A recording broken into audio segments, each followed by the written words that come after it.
Hello दोस्तों, मैं रामरोस आपका एसएससी पीआर चैनल में हार्दिक स्वागत करता हूं। तो दोस्तों, एसएससी जीडी और यूपी पुलिस 2024 के लिए हमने रीजनिंग की क्लासें शुरू कर दी गई है। तो दोस्तों, हमारा पहला टॉपिक है आज का रक्त संबंध। तो दोस्तों, हमारा पहला ही टॉपिक रक्त संबंध, जिसकी पहली क्लास हो वो जो एसएसजीडी में 20 में से 20% दिलाने की मेरी गारंटी है जो रीजनिंग में। तो दोस्तों, चलिए हम शुरुआत करते हैं रक्त संबंध की।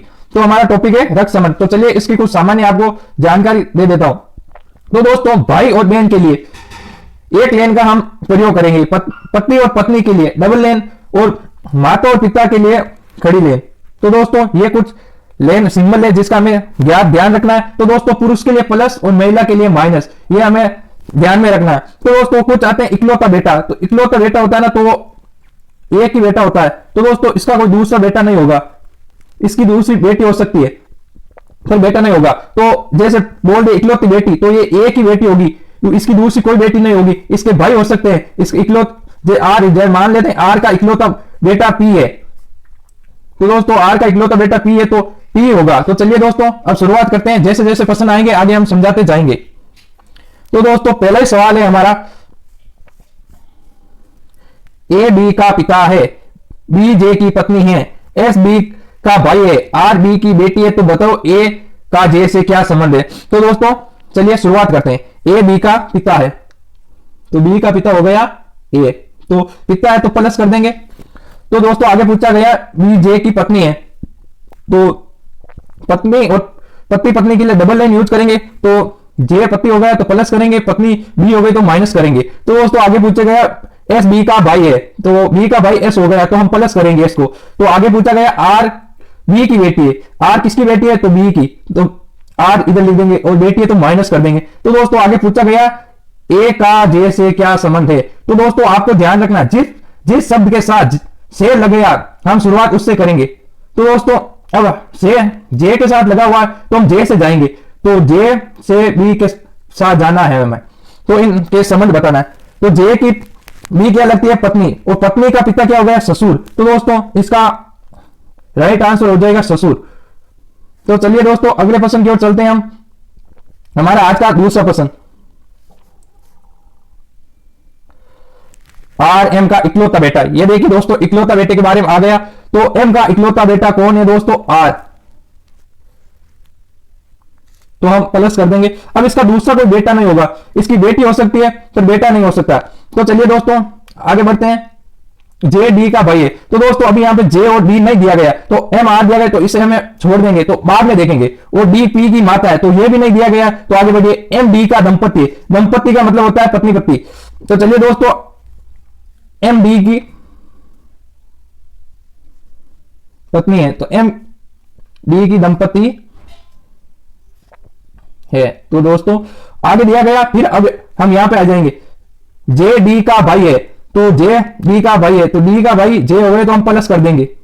तो दोस्तों, फिर आगे दिया गया डी पी की माता है, डी पी की माता है, तो माता है। अब दोस्तों, ये हमें ज्ञात करना है, यहाँ पे प्लस आएगा या माइनस। तो दोस्तों, प्लस पुत्र के लिए होता है और माइनस पुत्री के लिए होता है। तो दोस्तों, ये हो गए पति पत्नी। तो दोस्तों, आर एक बेटा पहले ही दिया गया जो हम प्लस कर देते, इकलौता बेटा। तो यहाँ पे इकलौता बेटा तो बेटी होगी। तो दोस्तों, अब पूछा गया तो बताओ एम का सी से क्या संबंध है। तो एम का सी से क्या संबंध है, ये रहा एम ये रहा और पी। तो हम यहां से जाएंगे दोस्तों यहां पर, तो डी क्या हो गई माता, और माता, तो माता का पति क्या लगता है पिता, तो दोस्तों इन दोनों के बीच हो जाएगा पिता। तो पी क्या एम क्या लगता है तो पिता, तो पिता राइट आंसर हो जाएगा। चलिए दोस्तों, अगले प्रश्न की शुरुआत करते हैं। आज का तीसरा प्रश्न, आज का दोस्तों तीसरा प्रश्न है ए बी का भाई है, ए वे बी भाई है, सी वे डी बहन है, ए का पुत्र सी का भाई, तो बी का बी से क्या संबंध है। तो दोस्तों, ए बी भाई है, तो ये दोस्तों दोनों हो गए भाई,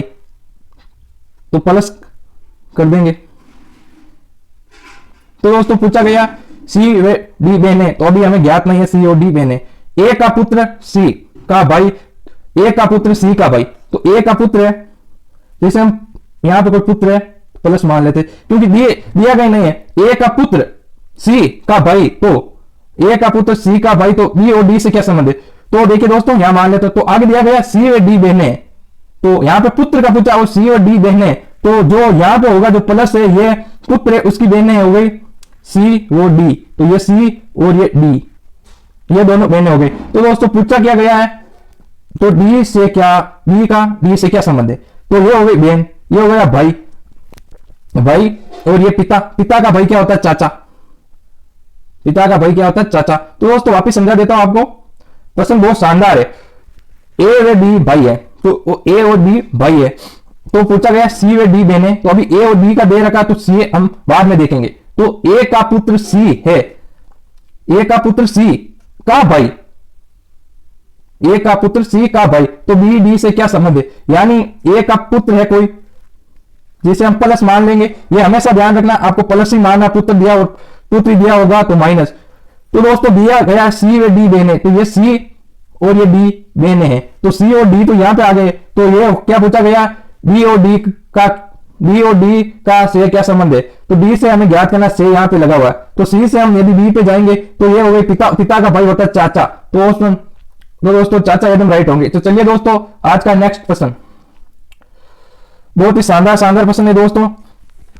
राम कमल का इकलौता पुत्र है, राम कमल का इकलौता पुत्र है, सुनीता रीना की पुत्री है, कमल रीना के ससुर है।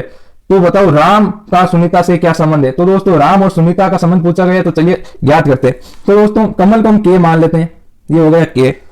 तो दोस्तों अब प्लस और माइनस का हमें यहाँ पे जब नाम दिया तो पता नहीं, क्योंकि राम एक पुरुष है, कमल पुरुष है, सुनीता और रीना स्त्री है। तो दोस्तों प्लस और माइनस से यहाँ पे कोई ज्ञात करने का मतलब नहीं है, तो सीधा ही पता चलता है आदमी का नाम और औरत का नाम। तो देखिए राम कमल का इकलौता पुत्र है, कमल का इकलौता पुत्र कौन है, राम, तो आर मान लेते राम को। तो पूछा गया सुनीता रीना की पुत्री है, तो सुनीता और रीना अभी दिया गया नहीं है। तो आगे कमल रीना के ससुर है, कमल किसके ससुर है, रीना के। तो रीना के ससुर तब बनेंगे कमल जब रीना की शादी हम राम से करा देंगे। तो इनकी शादी करा दी, तो ये हो गए रीना के ससुर। तो आगे पूछा गया सुनीता रीना की पुत्री है, सुनीता किसकी पुत्री है, रीना की, तो ऐसे मान लेते हैं हम सुनीता को। तो पूछा गया राम का सुनीता से क्या संबंध है। तो दोस्तों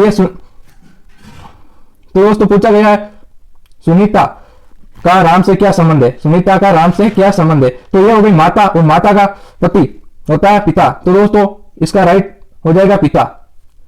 तो चलिए दोस्तों नेक्स्ट प्रश्न आज का हमारा अंतिम प्रश्न होगा, अनिता रंजन की बहन है। तो दोस्तों ये बहुत ही शानदार प्रश्न है।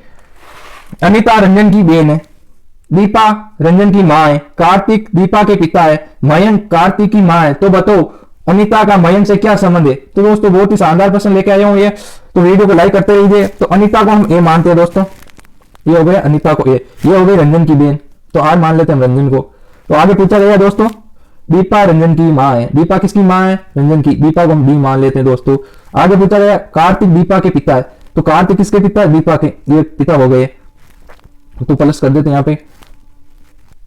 आगे पूछा गया मयंक कार्तिक की मां है, तो मयंक है ना वो कार्तिक की मां है, तो यहाँ ऊपर आ जाएगा, तो हम यही साइड में बना लेते हैं मयंक कार्तिक की मां है, तो ये मान लेते हैं। अब पूछा गया दोस्तों ये इसके ऊपर आएगा, ये ध्यान रखना आपको।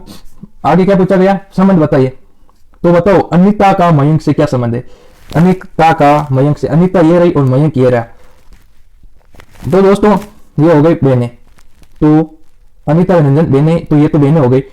दीपा रंजन की मां है, ये हो गई मां, ये हो गए मां का पिता नाना, और नाना की मां तो हमारे लिए पढ़ नानी हो गई। तो हमें तो मेन से पूछा, मेन से तो यहां से आना है हमें, तो यहां से आना, तो पढ़ नातिन। तो दोस्तों क्या होता है, पढ़ नातिन, ये हो गया हमारा। और यदि अनिता से पूछता तो पढ़ नानी, तो दोस्तों होता पढ़ नानी। तो हमें यहां से पूछा गया, तो ये याद करना। तो दोस्तों आज का सेशन आपको कैसा लगा, अच्छा लगा तो वीडियो को लाइक और शेयर करते रहिए। तो दोस्तों मैं कुछ सामान्य जानकारी बता देता हूं। तो आज हमारा रक्त संबंध का एक पार्ट पूरा हुआ, जो 2-3 महत्वपूर्ण प्रश्न लेकर आयो, जो 5 महत्वपूर्ण प्रश्न है। तो दोस्तों कल हम टाइप 2 देखेंगे, टाइप 2, उसमें भी बहुत ही महत्वपूर्ण प्रश्न होंगे। तो दोस्तों 3 रक्त संबंध के टाइप करूंगा, जिसमें गारंटी है कि आपका SSGD जो हर सीट पे 2 प्रश्न आते हैं, 1 से या 2 प्रश्न आते हैं, तो बहुत ही शानदार ट्रिक लेके आऊंगा, शॉर्ट ट्रिक भी है। तो दोस्तों चलिए, थैंक यू, जय हिंद, जय भारत।